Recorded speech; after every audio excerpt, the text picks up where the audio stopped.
All right, so before we get started on the bucket, let's go ahead and save file, save scene as, and I want to go into a to my models folder, which is going to be in my D drive. So let's go to general here, and then I will go to my models and just set this right here and name it with my name on it, and then call it midterm or dummy or something, so I don't know what it is. That's nice. So midterm. Save as. Okay, so there's that. So the bucket is not that difficult. You might think, wow, that's how am I going to get that shape? Well, we'll start with creating a cylinder, and I'll move this up, get it to kind of line up here. I'm going to turn on my X-ray, and then we can kind of see how this thing. It doesn't have to be centered on this pole because things are going to move. I'm just going to center it on the drawing. We can move things around. And then I'm going to take the radius. It looks like that's fine. So the height is going to be the one. It looks like it's a point, or the 1.5? 1.5 roughly? No, it's shorter than that. Let's go 1.2. That's about right. So 1.2 is fine. 20 divisions. Well, I would like to see more actually in this case. We're gonna to get these little things to stick out, the little ears to stick out there. 28, I think is what I'm gonna do. I think that'll be a reasonable number for this, and then I'll take the vertices across the top here, and I'll scale them in. I can move them down too to match. And then what I want to do is I want to take out these faces here. So I'll just come inside. I'll just zoom inside. Kind of the easy way of doing this. And then there you go. Press delete after you selected them, and they'll be gone. So then we have this shape. Go to object mode and extrude it.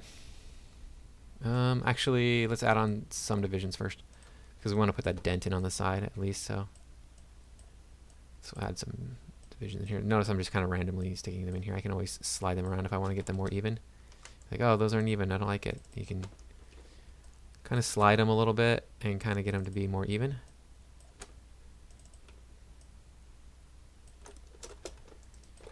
And then if you want to be even, I don't think it's really going to matter so much in this. Now we can extrude it. Go to object mode, click on extrude, and then I'm going to push on the blue. Just drag it in a little bit. You press W and then move this up. And then it's inside out, so go to object mode and then mesh display reverse. Remember, it's on my shelf. So there you go. And then we want to pull out the little flangey things on the side, the little loops. So what we can do is we can take one of these, or we can take all three of these. This kind of depends on how you're going to do this. It's up to you. That's not even, I don't think. 1, 2, 3, 4, 5, 6, 7, 8, 9, 10. Ah, we're off by 1. Should be 11 on each side. And then you can just extrude them. Holding shift, you can click and drag them down. Like so. Scale them out so they kind of go at the same angle as the bucket. They don't have to be perfectly at the same angle, but they kind of go at the same angle. This is an option for you to do it this way. Then you can delete out the middle one here, but I think this is going to be too much, so let's go with just this middle one and this middle one. We don't need to have anything too extravagant there. Drag those down, scale them out a little bit. And then if we want to make the loop, so what we're going to do is we'll face here, click here, shift click here, hold in shift or shift and control to add to your selection. Got all those. And then I will extrude those by clicking on extrude, and we can change our offset. So let's go with like 0.1 and see what that does. Makes them a little bit too small. Brought them in really far. I don't want them to go in that far. So let's go with 0.02. That's not quite enough. So let's go with 0.035 maybe. That's probably okay. Maybe 0.04. All right, and then we can just delete them. Just press delete. They're gone. And now you have them like that. And the reason I told you to put out more is because you should probably use 2 and do it with 2. That way you can make this rounded, because it's not really going to be rounded if it's not. If you press 3 here, it rounds like that, but You can have more control if you have an edge down the middle. So if you use 2 of these faces, you can pull them off. But it's fine if you don't. I'm not too worried about it. Just want you to get the shapes in here. So double click this here, shift double click, and then we'll bridge that. So bridge is underneath edit mesh. It's right here on my shelf. There you go. Same thing over here. Double click that, shift double click, and then bridge that. And then if you go to object mode, you don't have to be in object mode to press 3, but I like being in object mode because I can just click off and look at my stuff. Cool. So the bucket looks really short in my version. I'm going to make it taller, I think. Then I'm going to go to vertex. I'm going to select all these vertices down here and press R. I'm going to scale them and pull them out like so. And set it down. So I think it just looks too short. Now it looks more like a bucket there.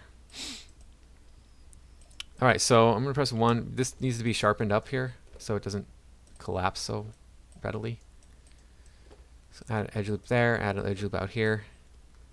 It'll make that a little bit stronger there, along there, yeah. Cool. And then, we got to sharpen up the bottom too. So do that. I'll add an edge loop here. I'll add one on the inside, just in case you ever take this off for your animation. We're not going to do an animation, by the way. I just keep saying that. So if you're ever thinking about animating this, then you would have that. Let's take this center here. Let's go to faces. Press R. I'm going to hold shift and I'm going to click and drag on this green one from the top here. And get a little bit of a rim in there. Do the same thing again. Why not? So we have them both there. And then we can just take them and move them down. We have a little lip on there now. Which it would be realistic, right? You have that little extra bit. To sharpen that up, I'm going to add on an edge loop. So right here. And we're down here. And now you can see that's definitely better than what it was before. And then let's add in the dent on the side. Let's go to face here. I'm going to make sure I select like these faces right here and just pull them in. It's been hit a couple times there. Maybe add in some more dents too.